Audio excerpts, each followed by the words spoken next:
Assalamualaikum warahmatullahi wabarakatuh. Alhamdulillah. Alhamdulillahirabbil alamin wassalatu wassalamu ala sayyidina Muhammad wa ala alihi wa sahbihi ajma'in. Amma ba'd. Ila hadratin Nabi sallallahu alaihi wasallam wa ala alihi wa ashabihi wa azwajihi wa dzurriyyatihil kiramil Fatihah. Ar-Rahman Ar-Rahim. Iyyaka na'budu wa iyyaka nasta'in. Ihdinas siratal mustaqim. Siratal ladzina an'amta 'alaihim waladdallin. Amin.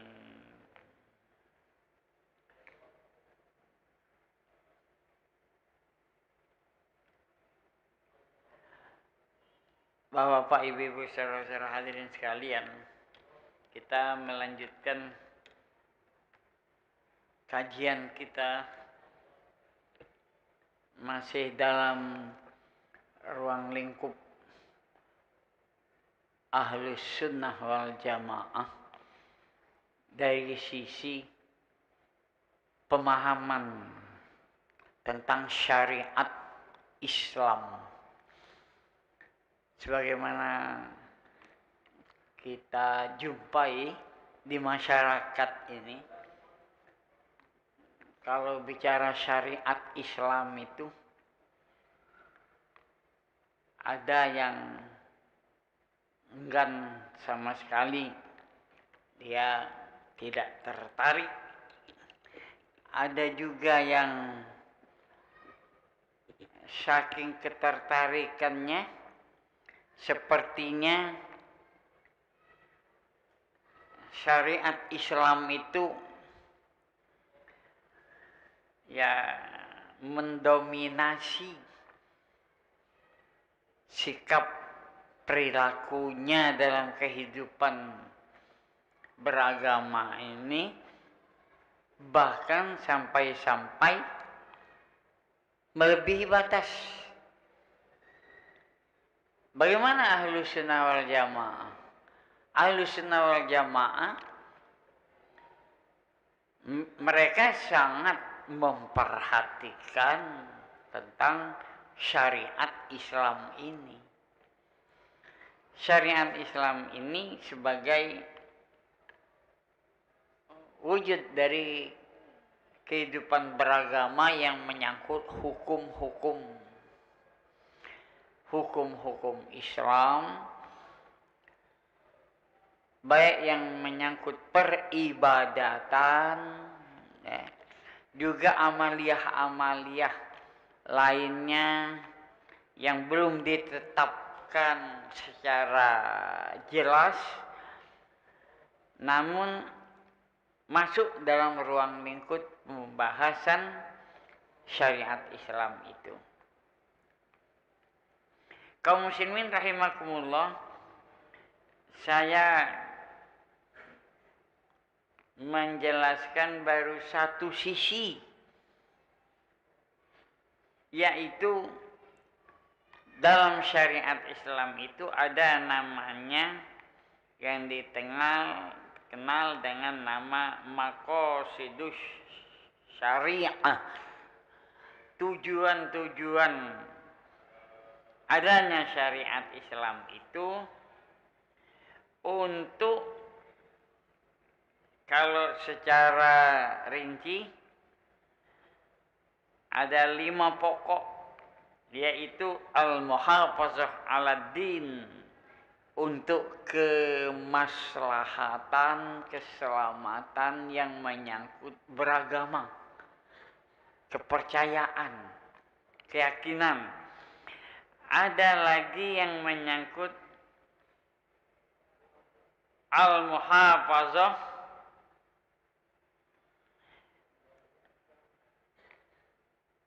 alal akal, yang menyangkut memelihara kemaslahatan yang menyangkut akal. Ada lagi al-muhafazah ala nafs. Nah, syariat Islam itu untuk kemaslahatan jiwa diri manusia, termasuk jiwa selengkapnya, termasuk roh, nyawa. Ada lagi al-muhafazah ala nasl, memelihara keselamatan atau meraih kemaslahatan yang menyangkut keturunan, nasab, urutan-urutan mata rantai kelahiran. Itu termasuk juga tujuan syariat Islam. Syariat Islam memelihara juga yang namanya al-muhafazah alal mal, memelihara kemaslahatan untuk kebaikan, ketertiban dalam masalah harta. Nah, saya baru sempat mengungkapkan al-muhafazah ala-din, yang maksudnya memelihara kemaslahatan, keselamatan, kebaikan yang menyangkut agama. Yang saya sudah jelaskan, memahami syariat Islam yang menyangkut agama, di antaranya bahwasanya Allah Subhanahu wa taala menyatakan dalam dunia ini bermacam agama. Walau syaa rabbuka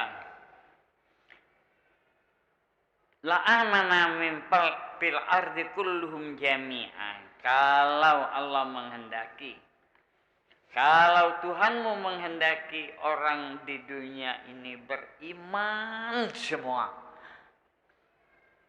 Islam semua, pemerintahannya melaksanakan pemerintahan untuk ajaran Islam semua.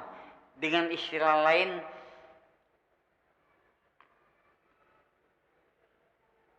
menerapkan ajaran Islam semua.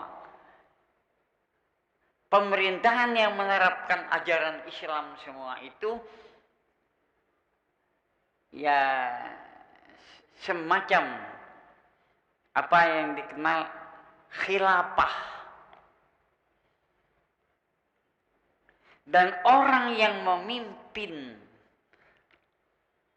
pelaksanaan ajaran Islam, proses kepemimpinan dengan nilai-nilai agama Islam itu disebut khalifah. Awas, ada khalifah, ada khilafah. Nah, di dunia ini ulama kita ahlus sunnah wal jamaah paham betul mereka apa yang dinyatakan Allah Yunus 99 ini, yaitu Allah tidak menghendaki dunia ini dengan satu agama, satu khilafah saja. Sebab apa? Dunia ini ada bermacam-macam agama.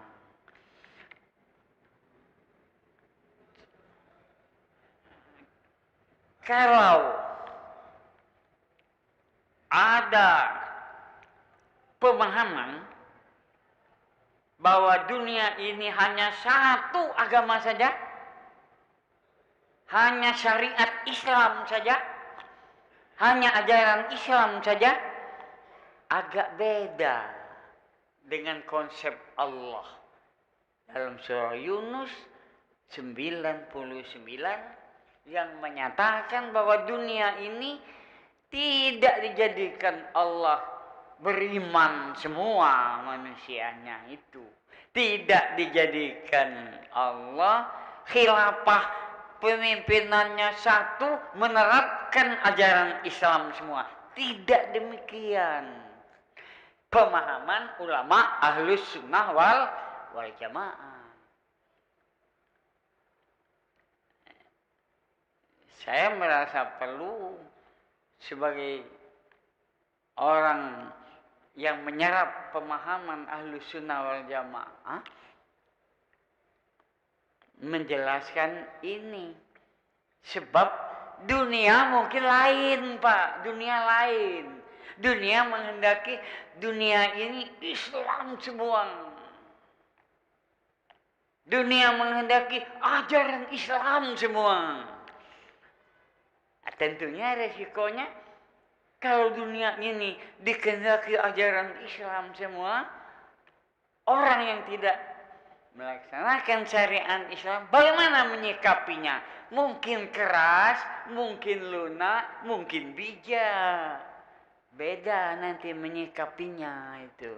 Ulama Ahlus Sunnah wal Jamaah dari dulu mereka sadar betul karena mengikuti Rasulullah SAW. Dunia ini bermacam agama sesuai dengan dalilnya surah Yunus 99. Yang jikalau Tuhanmu menghendaki orang-orang di dunia ini beriman semua, gampang saja itu. Tapi apakah anta tukrihun nas? Apakah kamu akan memaksakan manusia hatta yakunu mu'minin beriman semua? Nah, sini agak beda, Pak. Keinginan bisa saja, tapi ingat kodok dan qadar Allah Subhanahu wa taala udah tidak begitu. Ada macam-macam agama. Itu kehendak Allah itu. Permasalahannya ulama Ahlus Sunnah wal Jamaah tahu betul mereka bagaimana bersikap di tengah-tengah perbedaan agama. Apakah mau dipaksakan?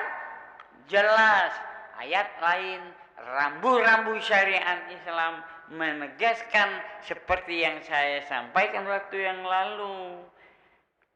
Di dalam surah Al-Baqarah 256 rambu-rambu syariat Islam itu tegas sekali, la ikraha fiddin, tidak ada maksakan orang lain mesti ajaran Islam. Orang lain tidak bisa mesti syariat Islam. Sebab keberadaan agama lain itu harus kita akui. Bagaimana mengakuinya? Hargai kehendak Allah. Itu agama ada macam-macam. Silakan. Allah yang menghendaki itu. Apakah kita mau maksudkan manusia seperti kehendak kita? Beda dengan kehendak Allah yang mereka itu bermacam-macam. Allah batas mempersiapkan syariat Islam yang cocok dengan fitrah, yaitu agama tauhid. Itulah agama yang menyembah Allah Subhanahu wa taala. Itu yang ditunjukkan oleh Allah yang sesuai dengan fitrahnya manusia yang kita kenal habis bulan Ramadan dulu itu. Ya, semoga tahu selamat kita kembali kepada fitrah, kembali kepada ajaran-ajaran agama Islam. Tapi orang lain tidak boleh kita paksakan. Dengan kata lain, kita diberikan kesempatan oleh Allah berdakwah, mengajak, menasehati, nunjuki ajaran. Jangan berlebih-lebihan. Orang mau diajak, alhamdulillah. silakan. Dia mau syahadat, silakan. Kapan, silakan. Mau belajar, silakan. Ketika mereka tidak mau, silakan. Rambu-rambunya lagi jelas dalam syariat Islam di kalangan Ahlussunnah wal Jamaah. Sadar betul rambu-rambunya lagi. La ikraha fiddin. 1, 2, lakum dinukum waliyadin. Bagi kamu, silakan kamu syariat kamu, ajaran kamu. Dan bagi aku, syariat aku, agama aku. Nah itu agama tauhid. Itulah kita orang muslim. Kita tahu, sadar bahwasanya di sekitar kita ada orang yang berbeda agama. Mau paksakan? Tidak boleh. Bagaimana kita ingin? Inginnya memang orang itu selamat. Orang itu masuk seperti keyakinan kita, tapi tidak dengan jalan paksaan. Jalannya dengan jalan dakwah. Itulah rambu-rambunya. Ud'u ila sabili rabbika bil hikmah ila akhiril ayat. Aja beritahu, nasihati orang lain agama itu bil hikmah. Nah, tidak ada dengan bil ikrah, dengan paksaan itu tidak ada. Jadi kalau ada pemikiran seperti ulama-ulama luar negeri paksakan harus syariat Islam, harus Islam semua, agak beda dengan pemahaman ulama Ahlussunnah wal Jamaah yang mereka sadar betul area lingkup kita ulama Ahlussunnah wal Jamaah ini berdakwah, menunjuk tahu, ngajak, jelaskan dengan hikmah. Hikmah itu lebih tinggi dari ilmu itu. Kalau ilmu, ini Islam, rukun iman, rukun Islam, ini cara wudhu, ini cara puasa, ini cara haji. Itu ilmu itu, tapi harus diiringi dengan hikmah. Apa hikmah? Ya, hikmah lebih tinggi lagi dari ilmu. Ngajaknya dengan cara bijaksana, tidak kasar, tidak dengan kata-kata yang menyakitkan hati, tapi dengan bahasa yang menarik, simpatik, sehingga orang tertarik, bukan laju ketakutan.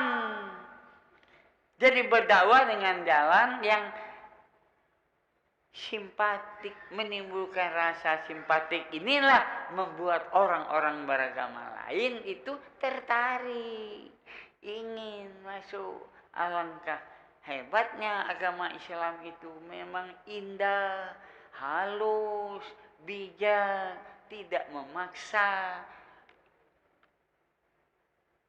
Jadi beda memaksakan dengan mendakwahkan agama Islam ini. Dan itu saya selalu mengingatkan ulama kita Ahlussunnah wal Jamaah itu mengambil contoh dari Rasulullah. Rasulullah di Mekah berdakwahnya ya cara halus.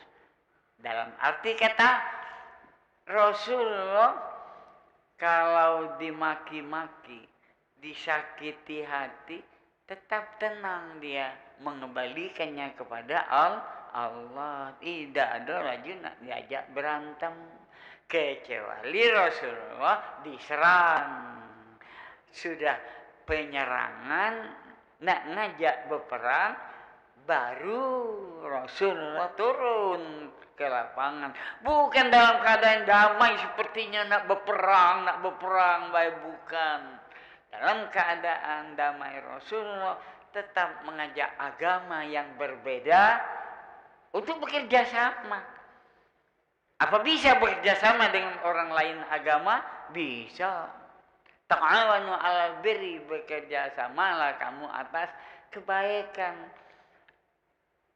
Kebaikan di dalam nilai agama Islam apa? Tidak menzolimi wong. Islam melarang zolim walaupun dengan agama yang berbeda. Tidak ada tanah uang karena dia bukan Islam kita buat sertifikat, tidak bisa itu. Hukum negara NKRI kita berlaku cocok dengan syariat Islam. Jangan dibebek tanah uang. Ada patok. Nah, umaro ulil amri minkum bekerja sesuai dengan syariat Islam. Mana hak kamu? Ini hak kami. Oh, batas ini hak kamu. Jangan kamu mengambil hak orang. Jadi harus adil. Kira-kira, Pak, pemikiran ulama Ahlussunnah wal Jamaah betul yang diterapkan di negara kita ini. Jadi penjabarannya saja yang saya sampaikan itu hampir bulan Agustus nanti kemerdekaan Indonesia ini negerinya disebut apa? Negara Kesatuan Republik Indonesia, bukan negara Islam. Negara kita bukan negara agama. Tapi negara kesatuan itu berisi dasar nilai syariat Islam. Walaupun dasarnya bukan berdasarkan syariat Islam. Bukan, tapi nilai di dalam dasar negara kita adalah nilai syariat Islam. Seperti ketuhanan, persatuan, keadilan, musyawarah, dan sebagainya. Itu nilai syariat Islam. Makanya ulama Ahlussunnah wal Jamaah bersyukur. Jadilah dengan NKRI bisa kita berbuat menghargai eksistensi orang yang beragama berbeda dengan kita. Bagaimana muhafazah bil mal, bahasa bil mal, memelihara kemaslahatan harta. Itu bidang-bidang lain, kajian lain. Nah, tapi di dalam masalah agama itu tersangkut juga. Begitu tahu ulama kita eksistensi orang beragama yang berbeda itu tidak boleh sekendak-kendak kita, tapi dihargai. Termasuk hak dan kewajiban. Mereka punya hak. Harus adil. Rasulullah mencontohkan, Rasulullah itu mencontohkan keadilan. Orang muslim dengan orang non muslim, karena orang muslim itu salah, diprovokasi sehingga sepertinya salah orang non muslim tadi. Tapi bagaimana? Allah menunjuki, awas, menghukumkan sesuatu jangan membela yang tidak benar. Akhirnya hukum yang dijatuhkan oleh Rasulullah, orang yang non-muslim itu karena dia benar, haknya untuk dibela kebenarannya, ya tetap orang non-muslim mendapat hukum benar ya.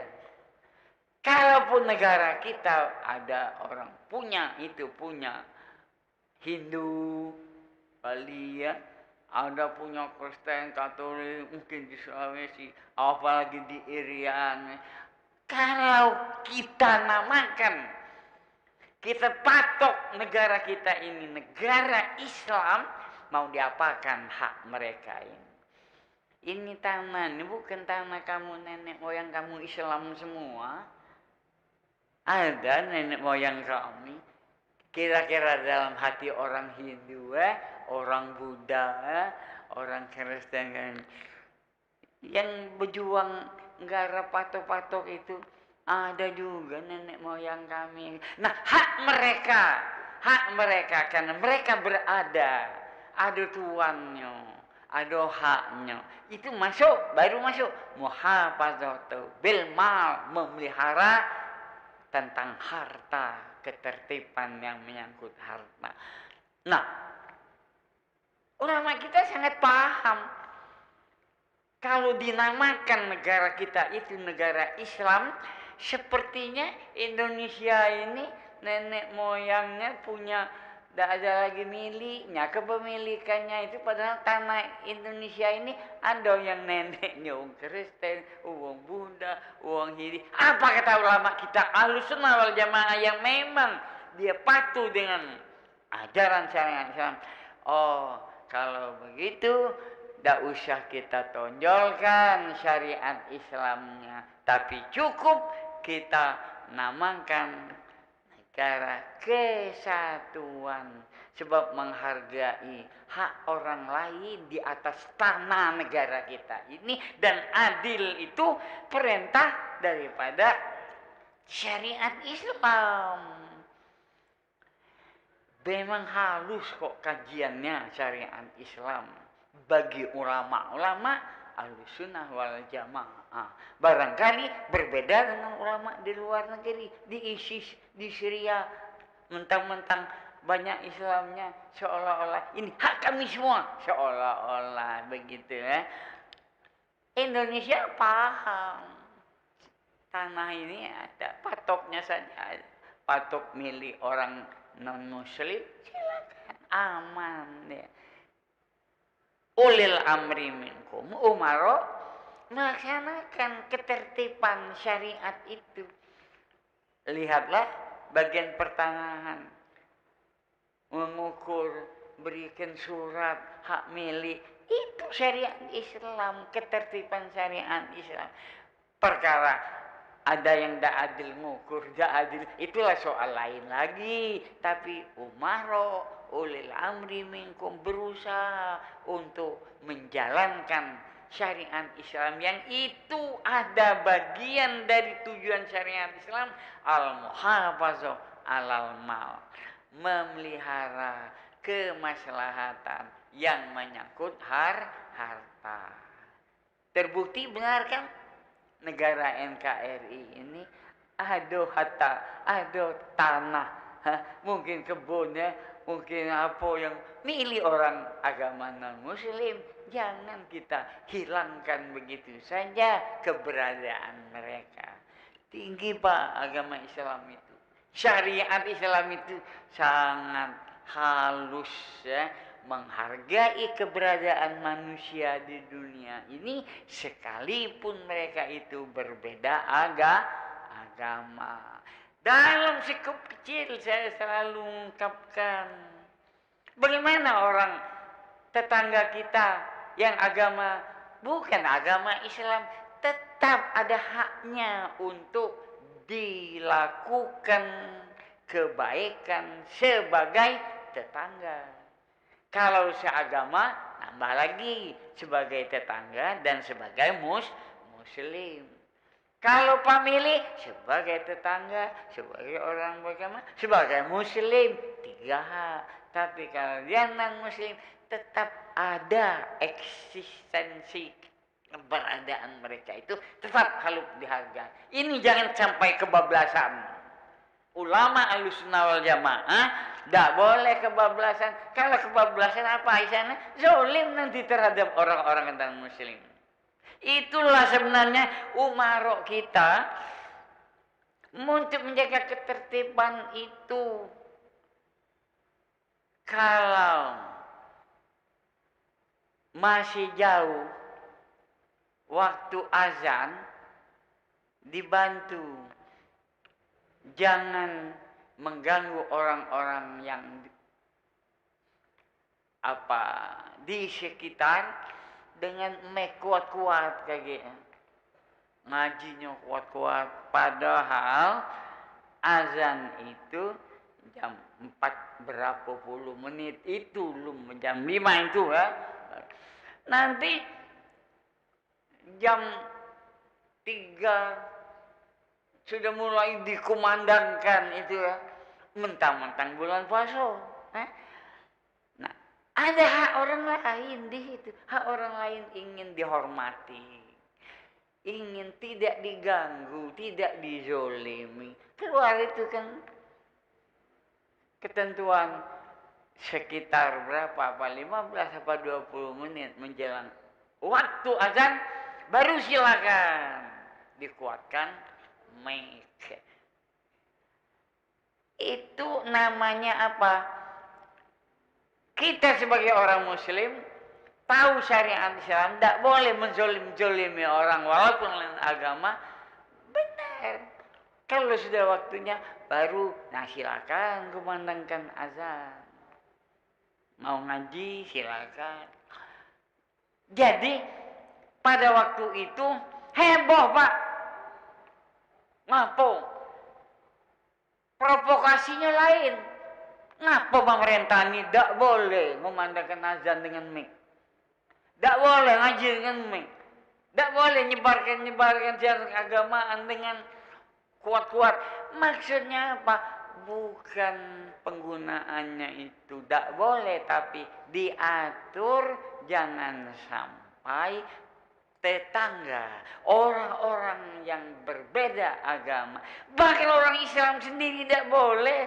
Dalam hari nak kumandangkan, dia lagi istirahat, capek begawi, capek nukang, capek berjualan, diganggu jam tuan dengan ngaji. Benar, ngaji itu bagus, tapi tidak boleh syariat Islam mengganggu orang lain sampai dia merasa terzolimi, tersakiti. Tinggi Pak, syariat Islam itu bukan asal-asal baik. Kalau asal-asal, ngapa ini? Nah, yang dipojokkan pemerintah juga kaget. Ngapa pemerintah? Tidak boleh ngaji pakai mic. Apa? Tidak boleh pakai azan.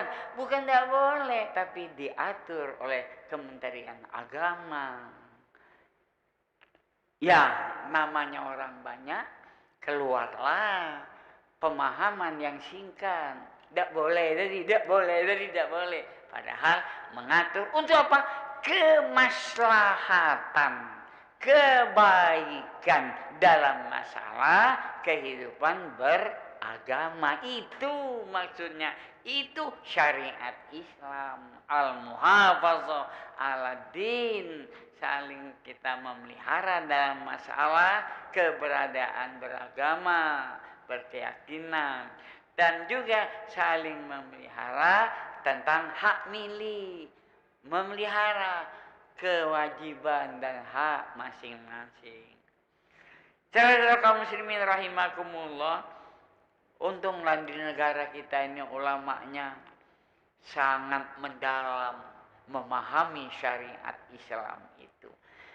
Yang sungguh saya sebagai bagian orang yang kepercayaan ilmu dikit dari syariat Islam oleh ulama Ahlussunnah wal Jamaah, ya perlu menyampaikan yang bisa saya sampaikan. Jadi hati-hati dengan namanya syariat Islam itu. Jangan mau kita kebablasan, jangan mau kita diprovokasi, diputar balikkan sampai akhirnya timbul keresahan yang namanya itu akibat provokasi, akibat ya informasi yang dinegatifkan. Nah, itu provokasi.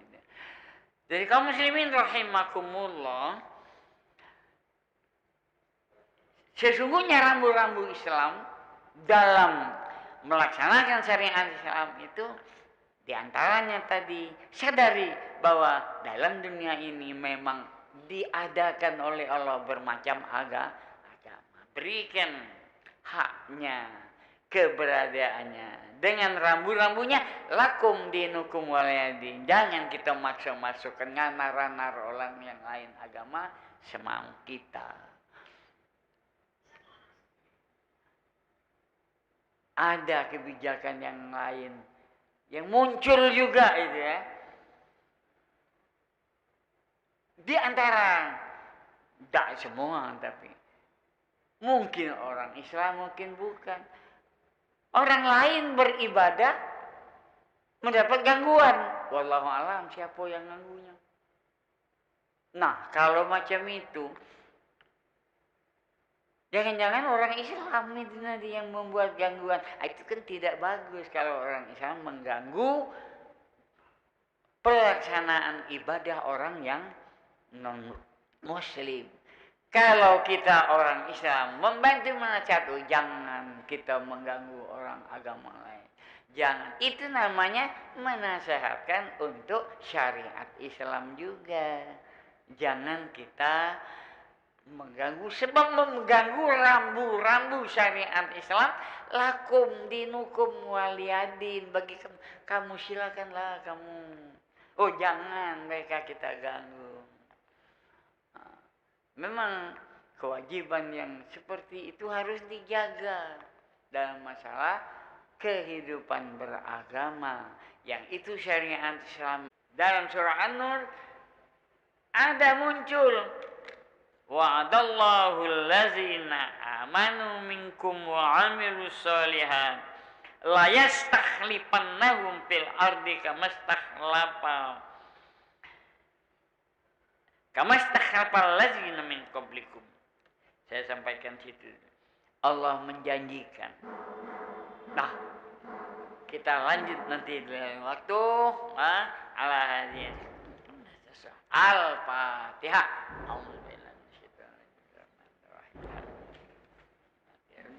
Iyyaka na'budu wa nasta'in ihdinas siratal mustaqim siratal ladzina an'amta 'alaihim ghairil maghdubi 'alaihim waladdallin. Amin. Amin. Amin. Taqabbalallahu minkum minna wa minkum taqabbal ya karim.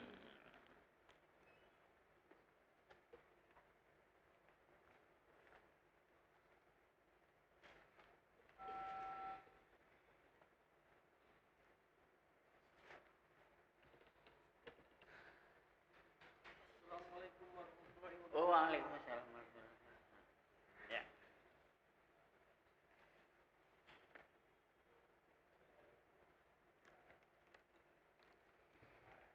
Allahu Akbar.